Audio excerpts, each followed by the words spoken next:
불과 100년 만에 지구의 인구는 4배가 불어났습니다.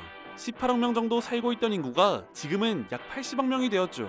그리고 당연히 인구가 이렇게 많이 늘어나고 유지되려면 매년 어마어마한 양의 식량이 필요한데요. 오늘날 식량이 안정적으로 공급될 수 있는 건 비료가 있는 덕분입니다. 비료는 마치 마법의 가루처럼 쓰이고 있는데 흙 속의 영양분을 인위적으로 채워 좁은 땅에서도 작물을 빠르고 튼튼하게 자랄 수 있게 만들었습니다. 이렇게 전 지구적으로 중요한 비료이지만 문제는 비료의 핵심 원료인 인이란 원소입니다. 비료에 들어가는 질소처럼 공기 중의 성분을 모아 무한정 합성해낼 수가 없죠. 비료에 쓰이는 인은 오로지 땅에서 인광석을 캐내야 하는 대체제가 없는 자원입니다. 그런데 인광석의 전 세계 매장량 70%를 단 한 나라, 사하라 사막 서쪽의 모로코가 쥐고 있습니다. 인류는 어쩌다 이 돌덩어리 하나에 밥줄을 맡기게 된 걸까요? 이야기는 350년 전 함부르크에서 시작됩니다. 연금술사 헤니 브란트는 황금을 만들 수 있는 현자의 돌을 찾고 있었습니다. 그가 주목한 재료는 다름 아닌 황금빛이 도는 사람의 오줌이었는데요. 브란트는 오줌을 무려 5,700리터나 끌어 모았고 몇 날 며칠을 끓이고 졸였습니다. 그러던 어느 날 어둠 속에서 스스로 빛을 내는 신비한 물질을 발견합니다. 그는 이 물질에 빛을 다루는 자, 포스포로스라는 이름을 붙였습니다. 하지만 이렇게 얻은 양은 겨우 120g이었고 그는 심지어 인이 가장 많이 남아있던 찌꺼기를 쓸모없다며 내다버렸습니다. 아직은 인의 가치를 모를 때였죠. 시간이 흘러 19세기, 인이 식물을 자라게 한다는 사실이 밝혀지자 유럽에선 기괴한 일이 벌어지기 시작합니다. 뼈에 인이 들어있었는데 비료로 쓸 뼈를 구하겠다며 전쟁터를 파헤치기 시작한 것입니다. 실제로 2만 명이 전사한 워털루 전투의 현장에서 지금까지 발견된 유해는 단 2구뿐인데 돈냄새를 맡은 뼈 수집상들이 유골을 모조리 파헤친 것으로 보고 있습니다. 글래스고 대학 연구팀은 사라진 유해들은 영국 등지로 수출되어 비료와 설탕 정제용 골탄으로 팔려나갔을 가능성이 크다고 결론 내렸습니다. 뼈 가격이 5년 만에 7배나 폭등하는 광기 속에서 유럽 대륙의 전장들은 샅샅이 약탈당했습니다. 이를 지켜보던 화학자 유스투스 폰 리비이는 영국은 흡혈귀처럼 유럽의 가슴에 매달려 피를 빨아먹고 있다며 영국의 인 집착을 강하게 비난했습니다. 인간과 동물의 뼈마저 바닥을 보이자 그 다음은 새똥이었습니다.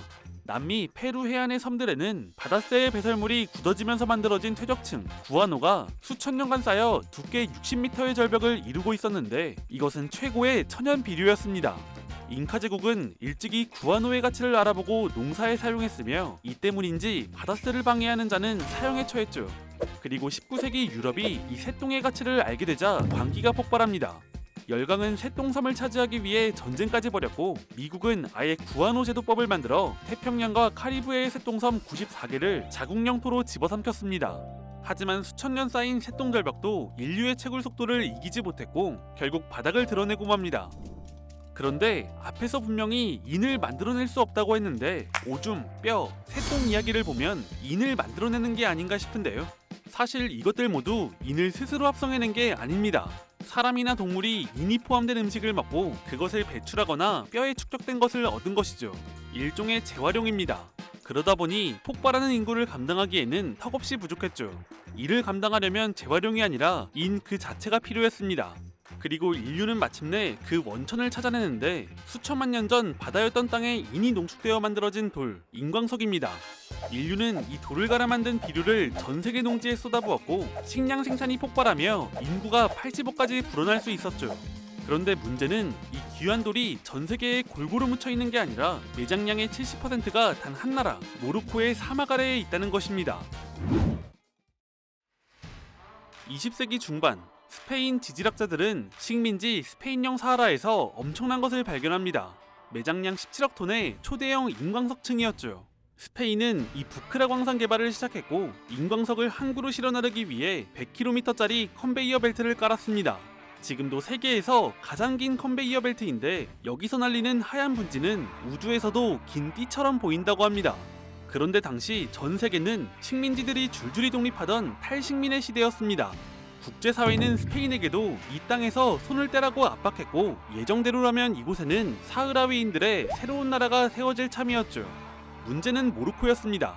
모로코는 1921년부터 인광석을 캐온 본토에만 세계 최대 매장량을 보유한 인광석 대국이었는데 이들 입장에서 대량의 인광석을 갖고 있는 신생국의 탄생은 곧 경쟁 수출국의 등장을 의미했습니다. 이런 상황에서 1975년 스페인 독재자 프랑코가 병으로 눕자 모로코 국왕이 움직이기 시작합니다. 모로코 국왕 하산 2세는 서사하라 주민들의 자결권을 인정하는 권고를 무시하고 모로코 국기와 코란을 든 35만 명의 비무장 민간인 대부대를 조직해 국경을 넘게 했습니다. 이른바 녹색 행진이라고 불리는 사건인데 스페인은 영유권을 포기하고 물러났고 모로코는 스페인령 사하라를 피 한 방울 흘리지 않고 집어삼킵니다. 그러나 스페인이 빈손으로 떠난 것은 아니었습니다. 스페인은 모로코와 협정을 맺으며 물러났는데 이때 부크라 인광석 광산 지분 35%와 연안 어업권을 챙겼습니다. 협정엔 주민들의 뜻을 묻는다는 조항도 있었지만 지켜지지 않았죠. 분쟁의 본질은 처음부터 주민들의 해방이 아니라 인광석이었습니다. 하루아침에 고향을 빼앗긴 원주민 사흐라위인들은 가만히 있지 않았습니다. 무장 조직 폴리사리오를 만들어 100km 컨베이어 벨트를 공격했고 1976년 광산을 멈춰 세웠죠.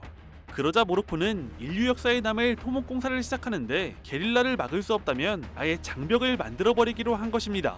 모래와 돌로 벽을 쌓기 시작했고 게릴라들이 우회에 공격해오면 장벽을 더 길게 쌓기를 반복해 무려 7년 동안 2700km의 거대한 장벽을 완성시킵니다.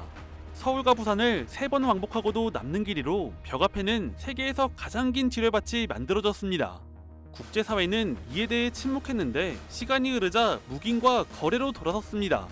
미국은 2020년 모로코가 이스라엘과 수교하는 대가로 서사하라에 대한 모로코의 주권을 서방 최초로 승인했고 스페인은 모로코 안에서 자치하는 것을 지지하며 돌아섰으며 프랑스는 한 발 더 나아가 주권을 공식 인정했죠. 이렇게 모로코는 매장량 70%를 견고하게 지켜냅니다. 그런데 이런 상황에서 인광석을 무기로 꺼내든 나라가 있었으니 매장량 1위 모로코가 아니라 생산량 1위의 나라 중국이었습니다. 땅속에 잠든 매장량, 다시 말해 인광석 금고를 진 게 모로코라면 압도적인 채굴량으로 시장에 물량을 공급하는 생산량 1위는 중국입니다. 전 세계 인광석 생산량의 40%를 차지하고 있죠. 그런데 중국이 2021년 국가 식량 안보를 내세우며 수출을 줄이는 사건이 발생합니다. 이 시기 인삼비료 가격은 톤당 349달러에서 948달러까지 3배 가까이 치솟았고 세계 식량 가격 지수는 10년 만에 최고치를 찍었죠. 무서운 건 비료 위기의 시차입니다. 비료가 부족하면 당장 굶는 게 아니라 1년 뒤에 수확이 무너집니다. 그리고 그 청구서는 비싼 비료값을 감당할 수 없는 가난한 나라의 밥상에 먼저 날아들었습니다. 실제로 비료 파동이 겹쳤던 시기 전 세계 기아 인구는 1억 명이 넘게 불어났습니다. 문제는 이게 그냥 지나가는 이야기가 아니라는 것인데요. 중국은 2025년 3월 월 수출량을 95만 톤에서 1만 3천 톤까지 거의 100분의 1로 줄였고 2025년 12월엔 2026년 8월까지 수출을 전면 중단하기에 이릅니다. 정부의 공식 명령이 아니라 업계가 합의하는 형식이었지만 사실상 강제나 다름없었죠. 석유의 공급을 조정했던 오펙처럼 인광석 시장에도 자원의 흐름을 끊을 수 있는 지배자가 탄생한 것입니다. 중국이 인광석 수도꼭지를 잠그는 이유는 복합적입니다. 최근 중동의 긴장으로 물류비가 뛰고 국제비료 가격이 요동치자 자국 농민이 쓸 비료값부터 지키겠다는 것인데 이것은 표면적인 이유였습니다. 생산량 1위 타이틀 뒤에는 실제 매장량이 전 세계의 단 5%에 불과하다는 치명적인 약점이 숨어 있었고 막대한 양을 수출하다 보니 고갈 위기감이 커졌습니다. 여기에 시대가 변하면서 상황이 더 극적으로 변하는데 과거에 농경지에 뿌려지던 인광석은 이제 전 세계 전기차 시장을 주도하는 중국산 리튬 인산철 배터리의 핵심 원료로 들어갑니다. 신에너지 분야가 인광석 수요를 블랙홀처럼 빨아들이면서 오히려 식량 생산용 비료 원료 확보가 위협받는 상황이 벌어진 것이죠. 마지막 이유는 중국은 이미 히토류와 갈륨 수출 통제로 자원이 곧 무기라는 것을 학습했다는 것입니다. 인광석 역시 전략 자원으로 묶어둔 것이죠. 상황이 이렇게 되자 강대국들도 움직이기 시작했습니다. 유럽연합은 진작부터 인광석을 핵심 원자재 목록에 올려 관리해왔고 세계 최대 비료 수입국인 인도는 모로코와 장기 공급 계약을 맺으며 물량 확보에 나섰습니다. 그리고 2025년 11월 미국은 사상 처음으로 인산염을 핵심 광물로 지정합니다. 더 이상 단순한 농업용 상품이 아니라 국가 안보와 연결된 전략 인프라로 지위가 격상된 것입니다. 자국 식량 주권이 경쟁국인 중국의 변덕에 통째로 흔들리고 있음을 깨달은 미국은 2025년 모로코산 인삼비료에 물리던 관세를 철폐하며 탈중국 공급망 재편에 돌입했습니다. 그렇다면 인광석 전쟁판에서 우리나라는 어떻게 대응하고 있을까요?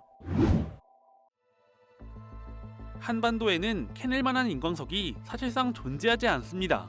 우리는 농사에 필요한 인원료를 100% 해외 수입에만 의존하고 있는 상황이죠. 더 큰 문제는 수입 유통망의 비정상적인 편중입니다. 복합비료의 핵심 원료인 인삼비료 DAP의 경우 한국농촌경제연구원의 자료 2026년 최신 기준 수입량의 80% 이상을 단 한 나라, 바로 중국에 의존하고 있습니다. 지리적으로 가깝고 운송비가 저렴하다는 경제적 이유로 밥줄에 열쇠를 쥐어준 셈이죠. 다행히 중국이 수출을 전면 중단하고 있는 현재 국내에서 당장 비료가 바닥나 농사가 중단되는 급박한 상황은 벌어지고 있지 않습니다. 공급망에 문제가 없어서 그런 건 아니고 국내 비료업계가 그동안 선제적으로 확보해둔 재고와 수입선 다변화 노력으로 버티고 있는 것이죠. 비료 원료 가격 상승은 단순히 농민들의 고통으로 끝나지 않습니다. 비료 가격의 상승은 농산물 생산비 증가로 이어지고 최종적으로는 외식 물가 전반을 끌어올리죠. 결국 국민 모두의 밥상 물가와 직결된 셈입니다. 업계는 당분간 버틸 수 있는 수준이라고 하지만 만약 중국이 당장 8월까지인 수출 중단을 연장이라도 한다면 버티기에도 한계가 올 수 있습니다. 문제는 이 모든 위험이 뻔히 보이는 상황임에도 우리나라는 인삼비료 원료를 비축하는 제도가 없습니다. 석유는 만일을 대비해 국가가 몇 달치를 쌓아두고 쌀도 공공비축으로 창고에 채워두지만 정작 쌀을 키워낼 비료의 원료는 단 하루치도 비축하지 않은 것입니다. 한국농촌경제연구원이 정부에 제시한 공급망 안정화 정책 제언 1순위는 DAP 국가전략비축제도의 조속한 수립입니다. 현재 한국의 현실적인 대안은 모로코 하나뿐입니다. 우리 밥상은 중국의 수출 정책과 모로코의 광산 위에 놓여 있습니다. 그렇다면 이 돌은 인류를 위해 언제까지 버텨줄 수 있을까요? 학계에선 멀지 않은 미래에 수요가 공급을 초과하는 임계점이 찾아와 전 세계적인 식량 대란이 닥칠 것이라고 경고하는 반면 미국 지질조사국은 지구 전체의 인광석 잠재 자원량이 3천억 톤에 달해 당장 고갈을 걱정할 단계는 아니라고 반박합니다. 전망이 이렇게 갈리는 이유는 아직도 인류가 이 자원을 정확히 모르기 때문입니다. 사실 우리가 지금까지 이야기한 매장량 70%라는 숫자조차 2010년 국제비료개발센터의 매장량 재평가 보고서로 하루아침에 만들어진 지금도 신뢰성 논란이 붙어있는 숫자죠. 언제 바닥날지 모르는 돌 하나에 밥줄을 통째로 걸어둘 수는 없기에 인류는 350년을 돌아 브란트가 황금을 찾겠다며 오줌을 끓이던 그 자리로 돌아가고 있습니다. 인류가 매년 배설물로 흘려보내는 인은 약 300만 톤으로 오늘날 세계의 하수 처리장들은 한때 쓸모없다며 버려졌던 그 침전물에서 인을 다시 캐내고 있습니다. 어쩌면 350년 전 브란트는 정말로 현자의 돌을 찾아냈던 건지도 모릅니다. 황금을 만드는 돌이 아니라 80억 인류를 먹여 살리는 돌이었을 뿐이죠.